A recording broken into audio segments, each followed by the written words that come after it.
You know, everybody has a different temperament and personality, and it's something that has to be developed, you know, over a period of time. We all must deal with that dark side of our nature, the positive side of our nature, and it isn't that it ever gets done or finished, but that we should suppress those things that would cause us trouble, not only within ourselves, but cause us trouble with someone else. You're not aware of that conflict going on. Because conscious attention doesn't need ordinarily to focus upon it.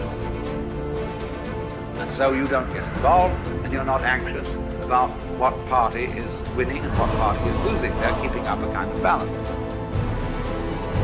It's a spiritual battle. And it's taken people thousands and thousands of years to figure this out. You can find that. You can just look inside. Inadequacy, weakness, susceptibility to temptation, narcissism, pride, envy, revenge, resentment, frustration, lack of faith, all of that. So we spend a lot of our energy, a lot of our time, a lot of our work and our thoughts on how much stuff can I get, how much can I accumulate. And the problem that comes up with this is that if you believe that you are what you have, if you really believe that, so we have a,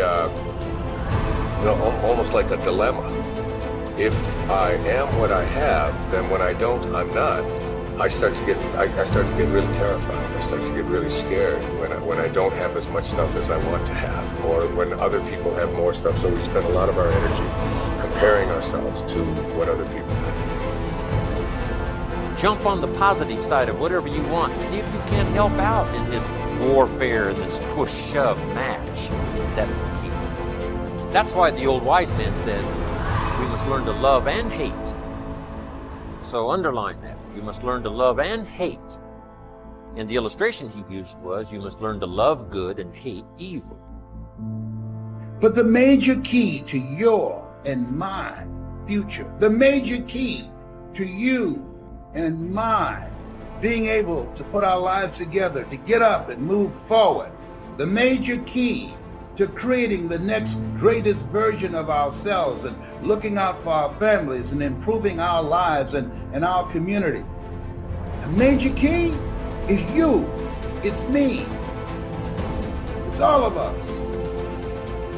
We have to decide that we're going to take responsibility.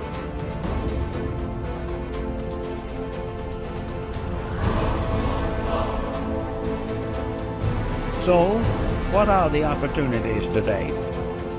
Probably one of the best forms of growth that we can work with now is cooperation and service to each other. The individual finds perhaps the greatest basic joy that there is in the human composition when he brings joy or releases joy through other persons. One of the simplest things we can do is to plan a program of helpfulness, a program of not thinking about ourselves, but earning the respect, admiration, confidence, and affection of other people.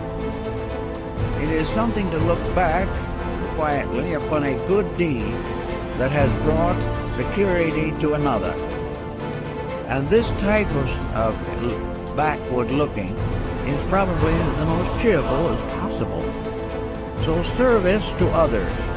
If you do not know what to do, help someone in desperate trouble.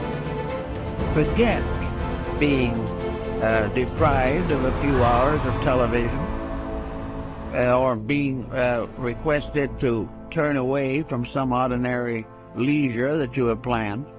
But try to see what you can do to help other people. Now, if you have special trained abilities in these matters, there are many opportunities that open themselves to the person who really wants to help.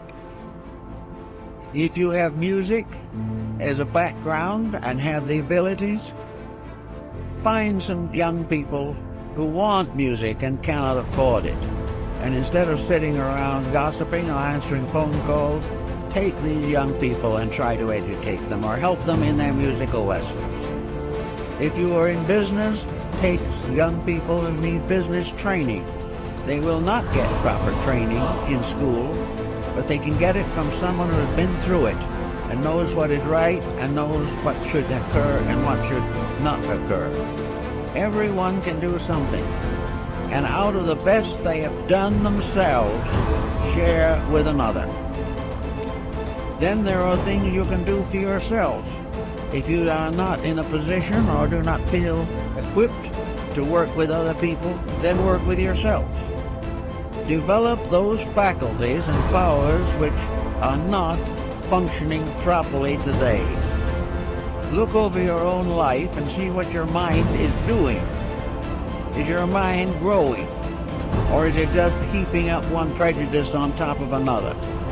Watch your thoughts and see whether or not you're instinctively criticizing things you do not understand, or have developed powerful prejudices which interfere with justice and judgment. Look over your own nature and then go to work on the problem that you find needs attention. It is not good, however, to try to simply convert yourself.